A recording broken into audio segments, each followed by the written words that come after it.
নাউজুবিল্লাহ, এই গাজীপুর কালিয়াকুড়ে। এখন সেই আওয়ামী লীগের বয়ে আমাকে কোরআনের কথাটা বলতে দেয় নাই, তারপর আমার বয়ান আমি ওখানে শেষ করে দিছি। তা আমার মনে ক্ষোভ আছে না? মুসলমানের মনে ক্ষোভ আছে না? এই মুসলমানের ক্ষোভের কারণে আজকে এত বড় একটা দল, যেই দল নিজেকে দুনিয়ার এই বাংলার জমিনে তারা টিকে থাকার জন্য প্রত্যেকটা ঘাটে পদে পদে তাদের লোক রেখে নিয়োজিত করেছিল। আল্লাহ বলেন, যারা আমার কোরআনের বিরোধী চলে যাবা, যারা ইসলামের বিপক্ষে চলে যাবা, যারা কোরআনের বিপক্ষে চলে যাবা, আমি আল্লাহ তাদেরকে ছাড় দিব না। ঠিক কিনা? সম্মানিত হাজরিন, তাদের পতন হয়ে গেছে। কি হয়েছে? পতন হয়েছে।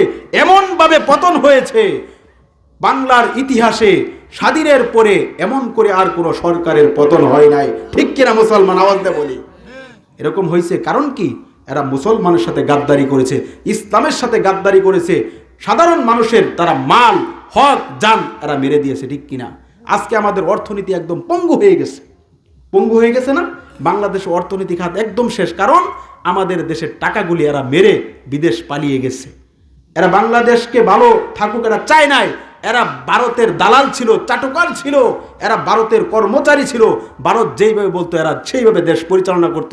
এরা তাদের পকেট পড়তো, আর ভারতের ইন্ডিয়ার ওই মালাউনদের চামচামি করে পাঁচটা কুত্তা ছিল এরা। ঠিক কিনা? সম্মানিত হাজরিন, যাই হোক, কথা অন্যদিকে চলে যাচ্ছে, তো আমরা সতর্ক থাকি।